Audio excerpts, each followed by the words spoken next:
आमदारांना लाईटचा जो प्रश्न आहे तात्पुरता लाईट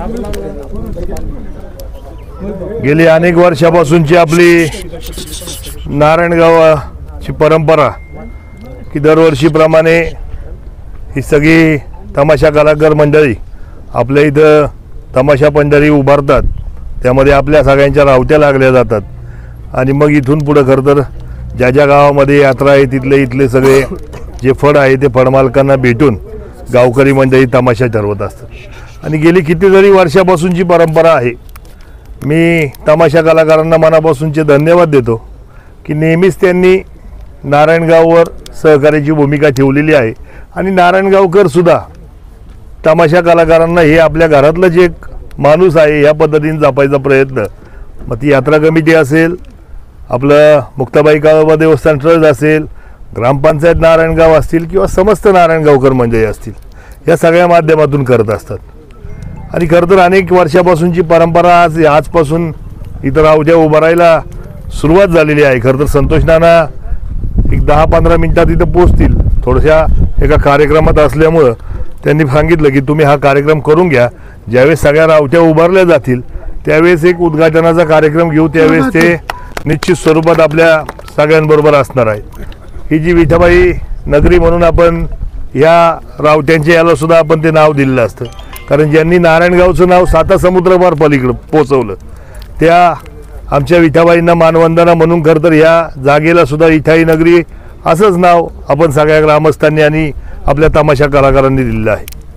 खरं तर आज 2-3 मागण्या यांनी पाण्याची सोय ग्रामपंचायत करून देतेच, परंतु जो टॉयलेटचा विषय आहे निश्चित स्वरूपात लवकरात लवकर यांना टॉयलेटची सोय देखील आम्ही सगळी ग्रामपंचायतच्या माध्यमातून, देवस्थानच्या माध्यमातून किंवा यात्रा कमिटीच्या माध्यमातून निश्चित स्वरूपात करून देऊ, कारण मागच्याही वर्षी हा प्रश्न भेडसावला होता, थोडी अडचण झाली त्याच्यामुळं, परंतु ह्या वर्षी मात्र तो तुम्हाला प्रश्न भेडसावणार नाही ही एवढी ग्वाही तुम्हाला देत असताना आम्हाला तुमच्याकडूनही काही गोष्टी, तुमच्याकडूनही सहकार्याची भूमिका अपेक्षित आहे।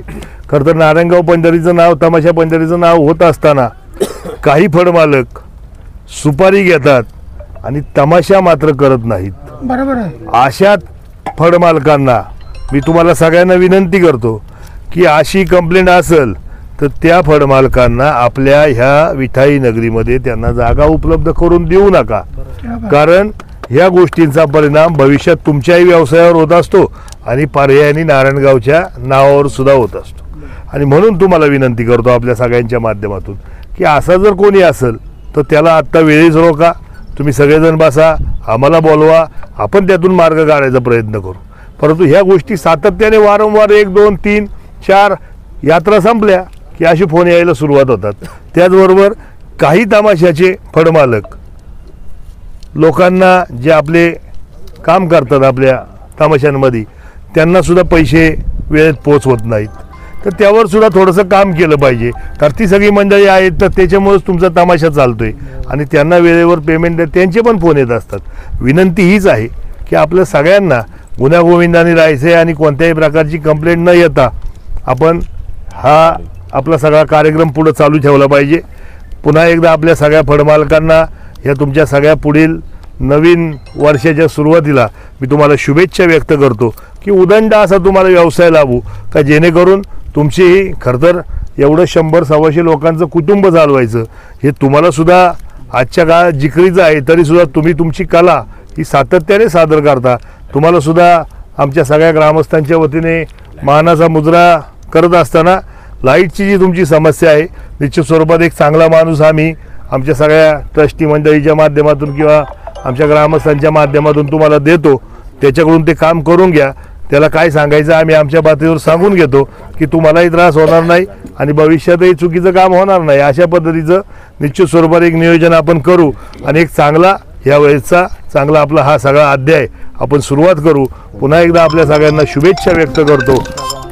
जागा मालक खरं तर आतार कंपनी आहे, आतार कंपनी आहे, शेलोत कंपनी आहे।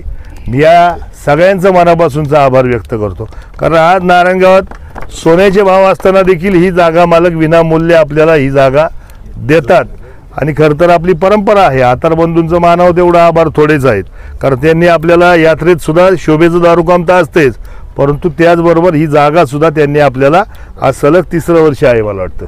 हे 3रं वर्ष आज ते जागा आपल्याला विनामूल्य देतात. हे मी त्यांचंही मनापासूनचं आभार व्यक्त करतो. शेलोद बंधूंचं देखील आभार व्यक्त करतो. त्याचबरोबर त्यांच्याबरोबर जे व्यावसायिक मंडळी सगळी काम करतात त्यांचं देखील आभार व्यक्त करतो. आणि खरं तर इथं पत्रकार देखील मोठ्या संख्येने आहेत. ते अर्थात नारायणगावचाच एक घटक आहे. त्यांचं देखील आभार व्यक्त करतो. थांबतो. जय हिंद, जय महाराष्ट्र, जय शिवराय.